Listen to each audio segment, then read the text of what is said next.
الحمد لله رب العالمين والصلاة والسلام على سيد الأنبياء والمرسلين وعلى آله وصحبه ومن استنى بسنته إلى يوم الدين. اللهم اجعلنا منهم ومن الذين آمنوا وعملوا الصالحات وتواصوا بالحق وتواصوا بالصبر آمين يا رب العالمين. ثم أما بعد، رب السماوات والأرض وما بينهما الرحمن لا يملكون منه خطابا يوم يقوم الروح والملائكة صفا لا يتكلمون إلا من أذن له الرحمن وقال صوابا.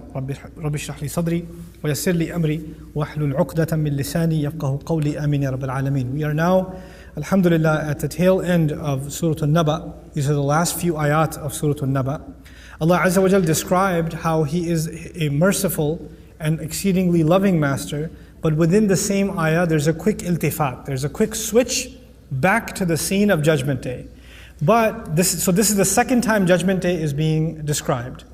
The difference is, in the first case, when Allah said, Inna yawm al-fasli kana miqata, the first time He mentioned it, He mentioned the larger events that are going to be happening on Judgment Day. The sailing of the mountains, the larger cataclysmic events. Now it's actually focused particularly on the humility of all creation before Allah. It's going to highlight the discipline and the order of the angels, and it's also going to highlight the regret and the humility of the disbelievers who acted arrogantly. So the first statement is لا يملكون منه خطابا. They will have no authority to address whatsoever. They will have no power to speak whatsoever. We're going to take note of that and come back to that. Judgment Day is a day of absolute silence. There are parts of Judgment Day in the beginning where, وَقَالَ الْإِنسَانُ مَا لَهَا. The human being will say, what's wrong with the earth? The human beings will be crying out. The books will be brought out and there will be مَا لِهَذَا الْكِتَابِ لَا يُغَادِرُ صَغِيرَةً وَلَا كَبِيرَةً إِلَّا أَحْصَاهَا. What's wrong with this book? It didn't leave anything small out, anything big out. It recorded everything. What kind of book is this? There will be people speaking. But then a point comes in Judgment Day when there's what? Absolute silence. The evidences have been laid out. The crying and the wailing has been done. Nobody is allowed to speak now. There's absolute silence. That's the scene that's being described. So He says, لا يملكون منه خطابا يوم يقوم الروح والملائكة. The day on which the angel will stand. Like there's a judge and there are soldiers and military stands firm. It's like attention, salute kind of stand. That's the imagery described. The armies of angels with their general in front of them, Ar-Ruh, meaning Jibreel alayhi salam. The day on which Gabriel, Jibreel alayhi salam, and the legions of angels are going to be standing in straight rows, the armies of angels. Because why are the armies standing there? The judge gives his judgment, and then the inmates, the prisoners, the accused, have to be taken away for sentencing. Who's going to take them away? The angels that are going to execute that punishment. And then others are going to be escorted to heaven or welcomed into heaven. So all of the angels, the ones that are supposed to be serving that are torturing the inmates of hell, and the ones that are supposed to be serving the residents of Jannah are all now aligned. Everybody's aligned. لا يتكلمون. Nobody gets to speak. By the way, this includes the angels that used to be on either side. Right? Even they don't speak right now. Everything's been presented. Nobody gets to talk. إِلَّا مَنْ أَذِنَ لَهُ الرَّحْمَنُ وَقَالَ صَوَابًا. Except the one that Allah gives permission to, and whoever that is will speak upright. They'll say exactly what needs to be said. They won't add or detract. When I was younger, honestly, only when I was younger, I used to watch a lot of courtroom shows. Right? Law and Order was like my favorite show. But I used to watch a lot of and I was Judge Judy fan. But the thing with a lot of these courtroom shows is that the lawyer comes and he just starts babbling, taking time. Like I was actually keenly following the Enron scandal back in the day when the executives were interrogated. They were even brought into Congress and stuff. You should have heard some of their testimony. If they were asked a question, straightforward, did you or did you not sign off on this financial analysis? The response will be, my favorite lollipop and when I was 7, is when I rode my first bike. And I must say it was an exhilarating experience. And then court is adjourned. We'll come back tomorrow. They would dilly-dally and tell stories and go around the point, and the judge will say, get to the point. I'm getting there, Your Honor. I'm just building my argument. Quran says, وَقَالَ صَوَابًا. He will speak accurately. It actually comes from the word isaba, which means to hit a target. Sawab means to hit a target exactly. There's nothing else. There's no side commentary. There's no build up to the point. You know, nobody gets to be verbose on Judgment Day. No, let me explain. By the way, I'm really honored to be here and thanks for inviting. No small talk. Now this raised the question, who is this that's being given permission?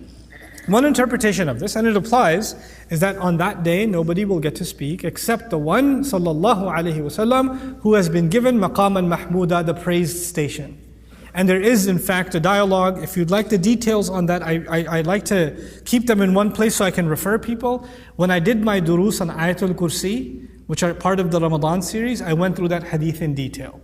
That hadith is the hadith of shafa'ah, the hadith of intercession, because there, مَنْ ذَا الَّذِي يَشْفَعُ عِنْدَهُ إِلَّا بِإِذْنِهِ. Who is going to make intercessions, plead in front of Allah on anybody else's behalf, except if He gives permission. And He does give His Prophet permission, sallallahu alayhi wasallam. So one interpretation of that is in fact that this is Rasulullah sallallahu alayhi wasallam who will speak precisely. Yet another interpretation possible, equally valid, is that at one time only one angel will speak and say what you have to say, and that's it. And the other will speak and say exactly what they have to say, and that's it. And they will say the right thing or be cut off. Like Surah Qaf describes. قَالَ قَرِينُهُ هَذَا مَا لَدَيَّ عَتِيدٌ أَلْقِيَا فِي جَهَنَّمَ كُلَّ كَفَّارٍ عَنِيدٍ مَنَّاعٍ لِلْخَيْرِ مُعْتَدٍ مُرِيبٍ. Those ayat where they're each making a case. And eventually, لَا تَخْتَصِمُوا لَدَيَّ. Don't make an argument in front of me. Don't talk anymore. Anybody who speaks will give the right testimony, and that's it. And when they're not, and sawaban suggests they'll say exactly what they should be saying. Even that, I would argue, includes false testimony. They will, if they were liars in dunya, they will try to make lies here too. They will actually make lies here too. And that's actually in testimony to who they are. Because in Surah Al-Zumar, there will be those who say, لَوْ أَنَّ اللَّهَ هَدَانِي. Had Allah guided me, I wouldn't have been here. And Allah says, nope, you're a liar. You're a liar. And you call the revelations a lie. He'll call them out on their lives. So this is the trial setting of Judgment Day, and so Allah says, ذَلِكَ الْيَوْمِ الْحَقِّ. That day is the ultimate reality. That there is no greater reality than that day. If you want to understand the reality, and by the way, al-haq, so beautiful, it means reality, min al-haqiqah, right? Haq also means right, as in I have a right over you, you have a right over me. That is the day when what is rightfully due to Allah will be taken. What you deserve will be given. The day of giving rights and taking rights is part of the meaning of al-haq. That day is the ultimate day of rights. Then al-haq also means purpose. That day is the ultimate purpose, meaning that day is the ultimate purpose for which you were in this world. Everything you did amounts to something on that day. I'm reminded of the unfair education system in my country of origin, Pakistan, where students study the entire year for their metric exam, and that one exam determines whether or not they're a failure or their entire year's labor is on one piece of paper. One test. That's it. Right? And that's an unfair system because it doesn't take into account all the homework, all the study, all the effort, nothing. It's just that one test. That's it. Quran and Judgment Day is not like that. It takes into account everything. But everything will be graded on that one day. That day is not a day you're being tested. That's the day you're being graded. Right? That's the day everything you and I did is being evaluated. Now, on the valuation of our deeds, al-haq, I should mention, part of al-haq, the reality of things, the true measure of things.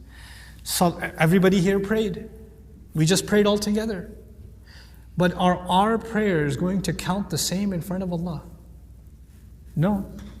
Some people who prayed here today, maybe this is the prayer that earned them their forgiveness and their ticket into Jannah.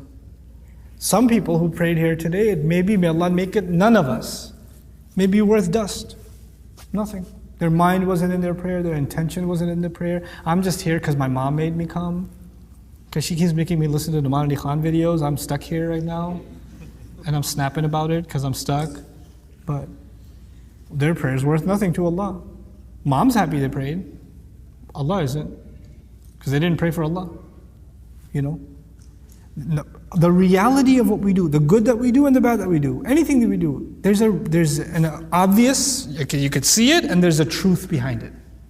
The true value of it will come out on that day. Hajj, Umrah, memorization of Quran, being a scholar, being a speaker, being an imam, being a leader, being a student, being someone who recites Quran beautifully, being somebody who specialized in hadith, being somebody who traveled to learn, being somebody who gave charity. You could be all of those things, but all of those things can also be on the outside. And there's something else going on the inside. That day, the truth about who you really are and who I really am comes out. On the flip side of it, there are people who have no knowledge.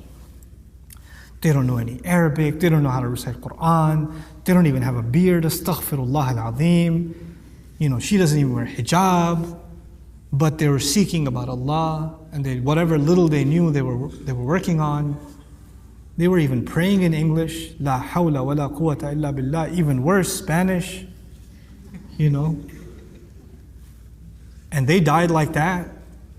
And they're possibly worth more to Allah on Judgment Day than a great Qari of the Quran, than somebody who knew way more than them, somebody who used to give lectures and talks and had YouTube videos. And they're worth way more to Allah because their sincerity and the genuineness of their heart, Allah values it. We don't see it. We don't see anything. Allah sees it. Allah sees their struggle. There's a sister I met one time. I was flying in one of the airlines. I don't want to mention, she'll get embarrassed. She was a flight attendant. And she recognized me. And flight attendants dress a certain way, their code or whatever. And she came to me and she said, I make istighfar every night. I look for a job for 3 years. My parents are sick. My dad needs medical attention. The only reason I'm doing this job is to pay for his medical bills. And I don't know what else to do. But I cry every single night. As soon as this job is done, I dress the way I'm supposed to dress. I actually put the hijab on, and they told me they'll fire me if I keep it on. Obviously not an American Airlines, right? It was an airlines from the Muslim world. We should be proud, right? They wouldn't get fired here, but they'd get fired over there for dressing like a Muslim. So that just makes me super happy. I don't give them business anymore. But, and she says, I know I'm a sinner. I was like, there are people who are in so much comfort and they go into haram and they celebrate it. And this woman's in a corner, like she's cornered, and she's trying to take care of her parents. And she's violating some rules of the deen, yes. I'm not saying she's doing something right, but she's making istighfar, making tawbah, crying before Allah every night. Allah will value those people. Sometimes people are in tough situations. You can't just be, no, you need to quit your job and let your dad, Allah will take care of him, and the surgery will be performed by angels, and hold on a second. Keep looking for another job, Allah will make a way. Allah will make a way. Just give people hope. Give people hope. On that note, on the side note, just on giving people hope, even though I'm supposed to be finished with this real quick, I will be. There are certain regulations in our deen that came 15, 16, 17 years into the Quran. Quran came for 23 years. Some rules were revealed 16 years in, to the best generation ever. Hijab, for example, was revealed in the 16th year, arguably. Surah An-Nur. 16 years. For 15 years, Aisha radiallahu anha, Khadija radiallahu ta'ala anha, Ummahatul Mu'mineen, the greatest sahabiyat, had no regulation of what? No hijab. When they walked down the street, or somebody else walked down the street, you would not know they're Muslim by their appearance. You would not know. Those were the greatest people. And those people, Allah did not, these people left their homes for Islam. These people were tortured for Islam. These people went into war for Islam. They starved for Islam. But they didn't have a hijab on yet. They didn't have it on yet. Why do you think that is? Why didn't Allah just send it from the beginning? Well, if you're a Muslim, take shahada, put a hijab on. He could have done that, right? And this is the greatest generation, willing to make the most sacrifices. If they're willing to sacrifice their home, they're willing to leave, be killed, be tortured. What's a piece of cloth on your head? Reveal it in, after Fatiha, be done with it. Like we do when somebody takes shahada, you need to put a hijab on now. Immediately. If you study Surah An-Nur carefully, you know what you find out? It's not easy for a woman. That's not an easy decision. Some things are easier than others. Some things take time. Allah took His time giving that revelation. We don't take our time easing somebody into things. We want it on them right away, immediately. The hukum is the hukum, I agree. The regulation is the regulation. But study some seerah. Understand how the Quran came. The Quran is not just a book of rules. It encapsulates the legacy of our Messenger sallallahu alaihi wasallam. How is Islam given? It's not just the rules. How were those rules given? How do you put them inside somebody's heart, not just on their head? How do you do that? And by the way, when you try your way, force your girls, force somebody, what happens? What happens? 1 year, 6 months, 2 months, 2 weeks, and then they take it off and they'll never put it on again now because you forced it the first time. And it reminds them of how forced they felt the first time. So even though they say I should wear it, it just reminds me of the arguments I used to have and I feel bad and I don't want to wear it. Backfires. Allah's way works, our way doesn't. Our way doesn't. We just want to mold people into a certain image. Allah changed hearts way before He changed behavior. Way before He changed behavior. This is important to understand. We're living in a time where Muslims are very far from Islam. And getting them to follow the rules of Islam is not the first priority. Getting their hearts to be reconnected to Allah is the first priority. Then when Iman comes, everything else comes. Everything falls into place. When that's not there, nothing will be there. Connect people to Allah's book. Connect people to 16 years worth of revelation. Not one ayah which you can't even quote. And you're behind that, because if that's not there, what Islam is there? Astaghfirullah. And I'm just picking one example of the hijab. There are plenty of other examples of things we make the biggest deal. That's the top priority, and nothing else matters, when that's not the case. Goodness to your family is a big priority in our deen. We don't highlight that. You know? Anyway, let's go on. ذَلِكَ الْيَوْمُ الْحَقِّ فَمَنْ شَاءَ اتَّخَذَ إِلَىٰ رَبِّهِ مَآبًا. Whoever wants then, they may take a road back towards their master. Return back to their master. Ma'aba. What does that mean? It means that we were originally in Allah's company. Then Allah brought us to this earth. And now Allah is saying, come back to me. So whoever wants, they can come back to Allah if they want. Allah is not a new discovery. You already had Him inside of your soul. You were already introduced to Him. You've just forgotten about Him. فَمَنْ شَاءَ اتَّخَذَ إِلَىٰ رَبِّهِ مَآبًا أي مرجع. Come back to Allah. This is the same meaning of tawbah. Tawbah doesn't mean repenting. Tawbah means coming back to Allah. Literally, taba, to come back. That's the notion in Islam. This is the second time the word ma'aba is used. It's not an accident. The first time it was used was in the description of hell. When Allah Azza wa Jalla describing Jahannam, He said that there will be ma'ab for them. They'll be thrown back in over and over again. Allah says, that's not the ma'ab I want for you. I want you to not forget Jannah. I want you to run back to me. Make your Rabb your ma'ab. فَمَنْ شَاءَ اتَّخَذَ إِلَىٰ رَبِّهِ مَآبًا إِنَّا أَنذَرْنَاكُمْ عَذَابًا قَرِيبًا. There is no doubt we have now thoroughly warned you. And like nobody else can. That's how I would look at the language of it. We've warned you like nobody else can of a punishment that's very nearby. عَذَابًا قَرِيبًا. What is that punishment? That punishment is not hell. That punishment is Judgment Day. يَوْمَ يَنْظُرُ الْمَرْءُ مَا قَدَّمَتْ يَدَاهُ. The day on which every person, every individual, mar includes man and woman, that's why it's a beautiful word. So every individual is going to take a good look at what investments both his hands sent for the future. قَدَّمَتْ يَدَاهُ. Meaning what I did, what actions did I take, all of them have now, they were all investments. They were all seeds I was planting. Every deed I do is a seed, and it blooms on Judgment Day. Every one of them. Taqdeemul yad here is actually a farming terminology in the Quran. A farmer takes a seed, puts it into the ground with his hand, and he's not going to see that for a year. He's not going to see that for 6 months, whatever the time is. He's put that into the future. He sent it ahead, meaning I'll deal with this later, the return on this investment. Every one of our deeds is an investment into the future. يَوْمَ يَنْظُرُ الْمَرْءُ مَا قَدَّمَتْ يَدَاهُ. Take a stock of your life, I take a stock of mine. How many years do we have left, and what have we done for Allah? How many seeds have we planted? That's a serious question to ask. People, your guidance counselors and business gurus will tell you, you've got this many years left, you've got this much time left, you got to accomplish this. Yeah, same thing. Do it for Allah though.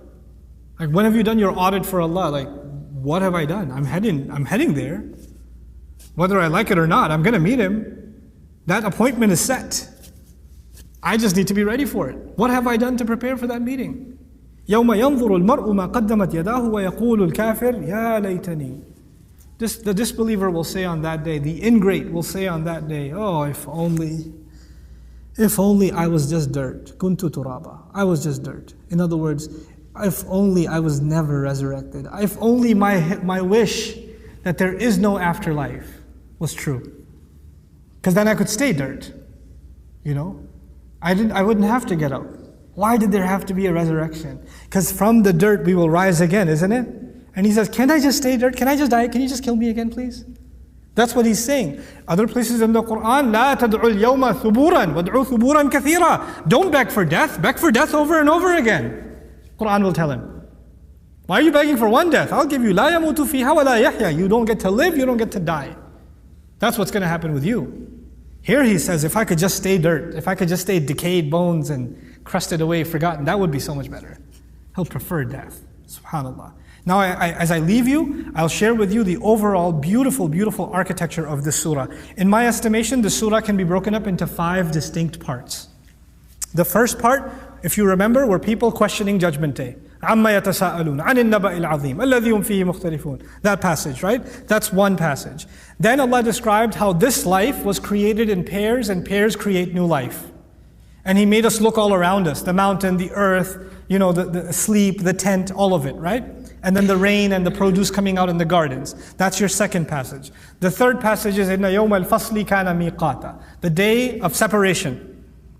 That has been an appointed day, when mountains sail, right? That particular scene. Then, so that's 3 now, right? Let's see if you remember them. What was the first one? Questioning Judgment Day. Second one? Life in pairs, worldly life in pairs. And then the third one? Judgment Day. And then that Judgment Day will lead, there's a continuity, right? They're questioning it. Allah says, why are you questioning it? There's enough evidence all around you. That was second passage. That passage should lead you to believe in a Judgment Day. That Judgment Day is going to lead to only 2 destinations, which are what? Passage 4 and 5 are going to be, we'll merge them together as 4, is heaven and hell. There's only these 2 destinations. And then the final passage, which we just went through, is humility on Judgment Day. Angels are standing humble before Allah. Nobody gets to speak. Even the disbelievers begging that they were dirt. So we return back to Judgment Day. So now appreciate this. The first passage was people being obnoxious about Judgment Day, wasn't it? And by the last passage, they're humble. Nobody speaks. لا يملكون منه خطابا يقول الكافر يا ليتني كنت ترابا وَقَالَ صَوَابًا. No more nonsense. No more asking sarcastic questions. Everybody says the right thing. Nobody speaks nonsense anymore. You see how the tables have turned? When Allah said they will know, how well they know when Judgment Day begins. They're humble. You see the connection between the beginning and the end? Now look at the second thing Allah mentioned. The second thing Allah mentioned was that this life is in pairs. And then by contrast, the next life, the pairs are separated. Either you're in heaven or you're in hell. This life, next life. And right in the middle is the argument for Resurrection Day itself. And look at the continuity. This life, Judgment Day, next life. And what everything hangs in the balance of Judgment Day. Judgment Day determines where everything goes.